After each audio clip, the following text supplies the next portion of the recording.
We are Labour members, a party set up for workers, a party that has always been internationalist in feel, and a party that is facing a grave threat, the biggest threat to our country. Whether you voted to leave or to remain in the European Union, we're now heading towards a Brexit which nobody voted for.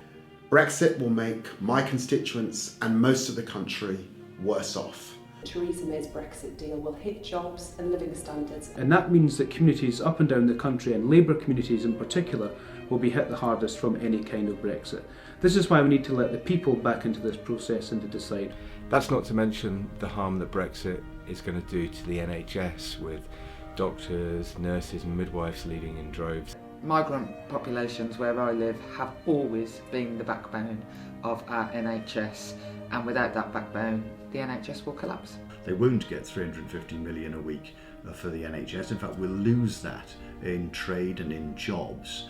We need more staff in the NHS, not less, and the government has failed to plan for what will happen. Not just the economic hit in terms of less money for the NHS, but shortages of vital medicines. The idea that we won't be able to get the right number of staff will mean that more people are left on trolleys in waiting rooms. If you care about the NHS and the future of the NHS, you should support a people's vote. Back in 2016, we didn't know all that we know now. Everyone has been on a bit of a learning curve since then. It's nearly 3 years since the referendum. I think people deserve to have the final say. We have much more information now, and actually, the real betrayal was from a political class who allowed us to get to this point without proper risk assessment. It is a Brexit that will deliver a Britain for Nigel Farage, Jacob Rees-Mogg and Boris Johnson. And there'll be no floor beneath which the Tories can't cut workers' rights, environmental protections, etc., guaranteed by the EU. And we can't allow ourselves to become a race to the bottom, low wage, low skill economy.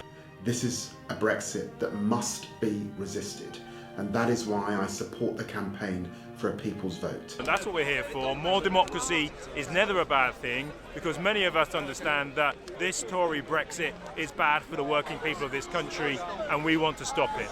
Now is the time to mobilise, to organise, to be in persuasive gear.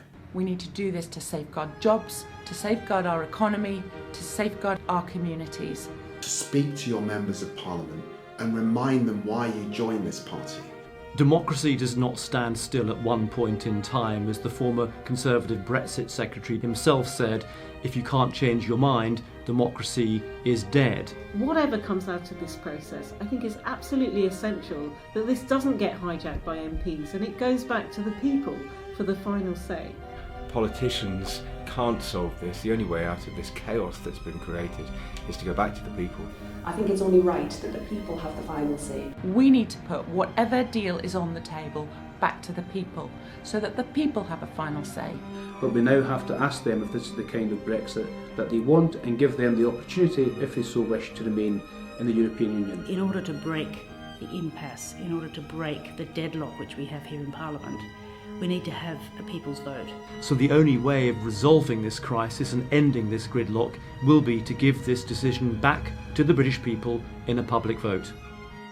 Fight for our values. Fight for a people's vote.